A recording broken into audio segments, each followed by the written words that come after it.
Of the new generation is, of course, very pious, very interested in faith and religion, but they're not interested in an Islamic state or anything like that, in Tunisia at least. One other thought. Is this purely a Tunisian crisis, limited to Tunisia, or is this the beginning of, the winds of change going through the region? Authoritarianism is something very common in the Arab Middle East, and we see today in Egypt people going out in the street in solidarity with the Arab people, in Algeria too, and looking very closely at the situation in Tunisia and trying to avoid the scenario. On the other hand, Tunisia is in some way quite exceptional in the sense that it's a very homogeneous country and it's a very highly urbanized society and very homogeneous culturally. So I think it has helped also the movement politicize. As you know, it has started with socio-economic demands, but it has very quickly become a very deeply political movement. All sectors of society have participated.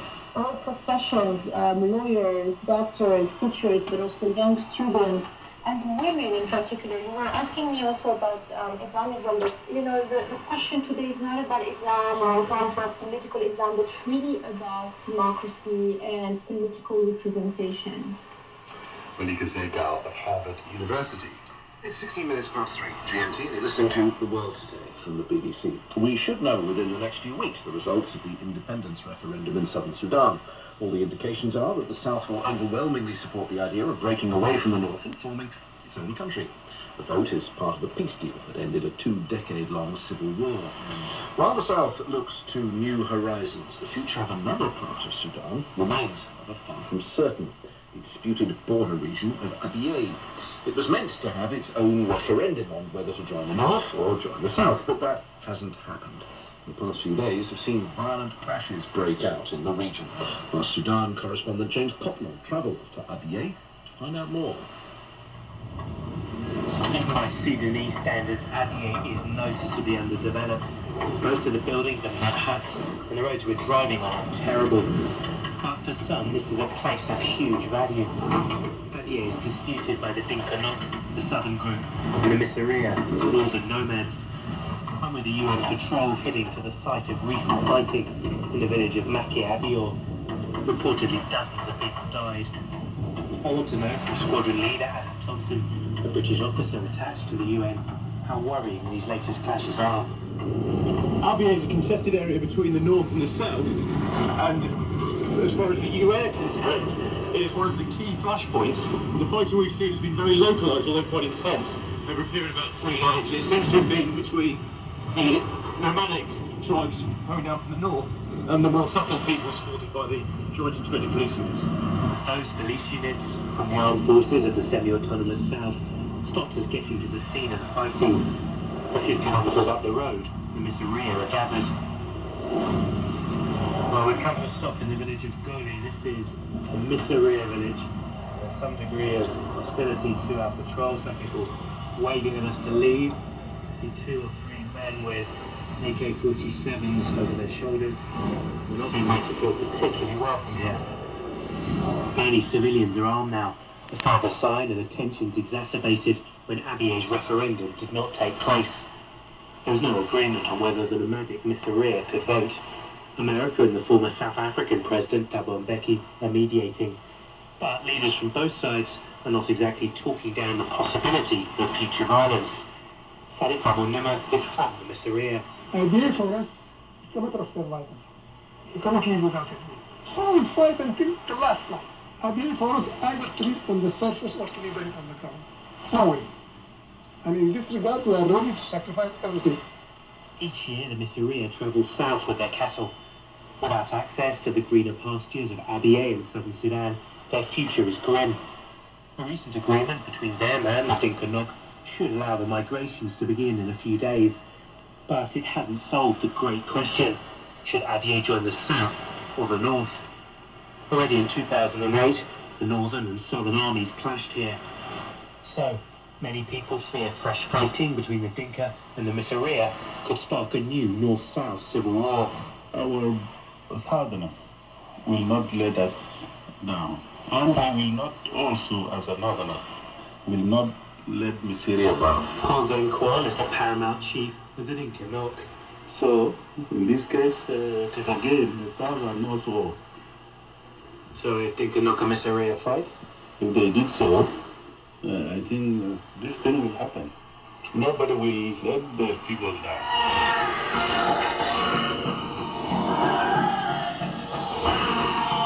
In Abyei town, those fears are temporarily pushed aside at morning mass.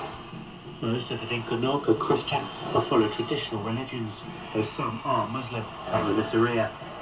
But unlike elsewhere in Sudan, religion is not particularly a factor in the conflict. Identity is. The Dinkas say Abyei has to join the South. The Miseria insist it must be Northern. I asked Father Peter Suleiman how his parishioners were dealing with the uncertainty in one. They remain in their houses, but some few who are still scared, they move to the south side. The road to the north is closed and things are getting difficult on the market. Even the life is starting to become expensive. We hope these things are to be solved because the innocent people are the ones who suffer.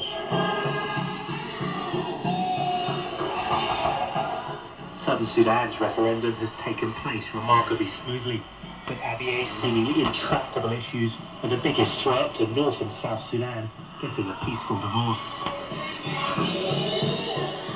Our Sudan correspondent James Cocknell reporting from Abyei. 3:21 GMT, reminder of our main stories this hour. There's been gunfire in and around the Tunisian capital where the army has clashed with armed men loyal to the ousted president. One of Haiti's former leaders, Baby Doc Duvalier, has returned there 25 years after being driven out by a popular revolt. And the Irish government is split amid recrimination about the country's economic collapse.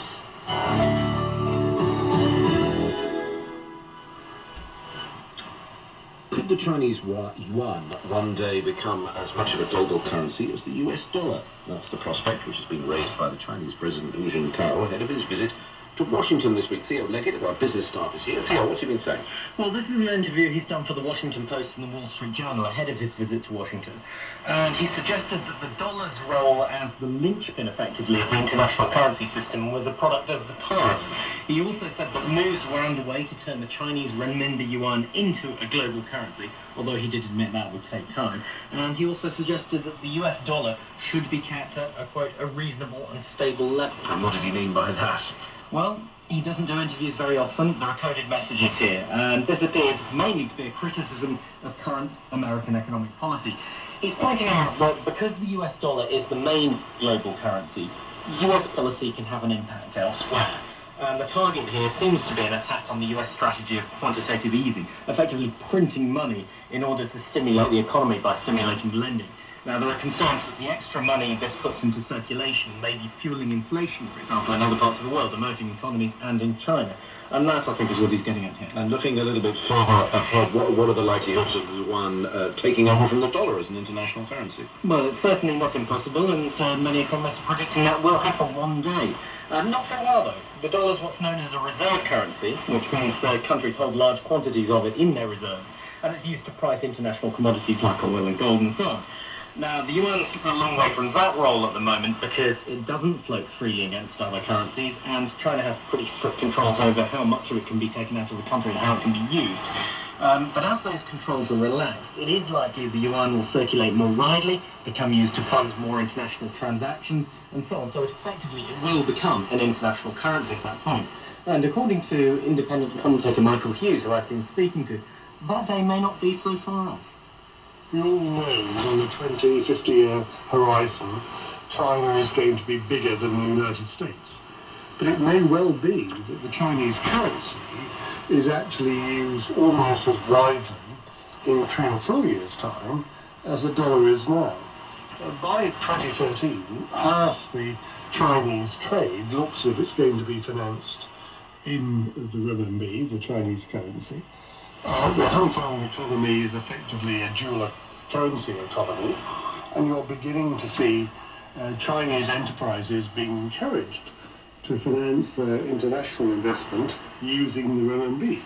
So the idea that the Chinese currency is starting to gain acceptance and usage worldwide well before the Chinese economic power, if you like, overtakes that of the States, is something which I think the Americans will be interested in.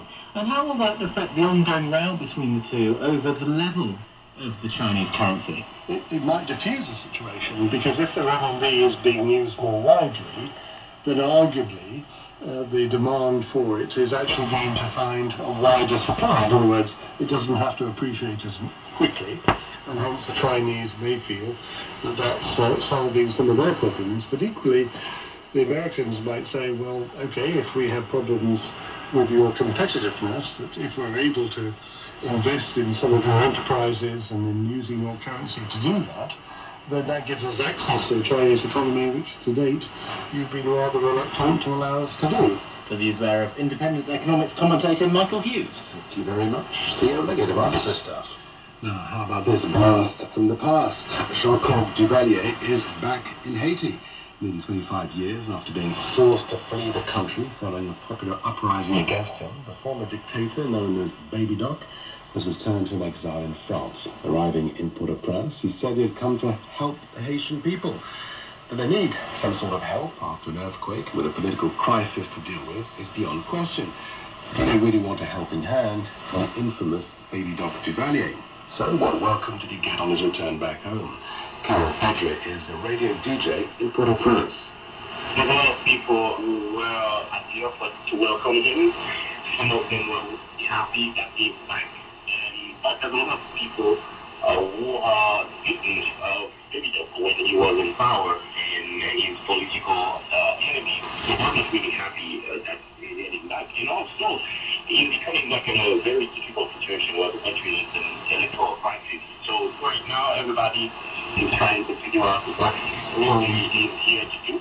And what he said is he has to support the constitution process. Apuja Bhatia is a fellow at the Institute of Current World Affairs. She's currently in the Haitian capital. Does anyone know what Jean-Claude Duvalier intends to do now? At the point of major speculation here in Port-au-Prince, Haiti right now is in the midst of a very difficult political crisis. It is in the midst of a presidential and legislative election that the Organization of American States has issued a report saying that the preliminary results of this election were probably not very good and recommended that they be thrown out. So it's not clear whether he might be using this return of Baby Doc to his or her advantage. There are some conspiracy theories already that President Preval, has somehow issued, arranged the issuance of a diplomatic visa to Baby Doc and encouraged him to come in order to further his own cause. And there are other conspiracy theories saying that the United States and France have sped along the return of the former dictator in order to, somehow persuade President Preval to accept the recommendations of the Organization of American States. It's really unclear whose political purposes the return of Jean-Claude Duvalier serves. He left the country quite a while ago following a popular revolt. Do we know whether he has any support at all left in the country? There's a small party that is a Duvalier's party. But as I said, it's been 25 years since Jean-Claude Duvalier has been in the country, almost 25 years to the date. And support for his return is by no means widespread. And indeed, by many people, by most people, I would hazard to say, was thought just impossible beyond the pale. Apuja Bhatia, she's with the Institute of Current World Affairs. She's currently in the Haitian capital, Port-au-Prince, with her assessment there of the return of Jean-Claude Duvalier, or Baby Doc Duvalier as he's known, back to Haiti. Why he's there, we should perhaps have a clearer idea over the next coming days. It is coming up to 3:30 GMT with the BBC World Service. This is The World Today.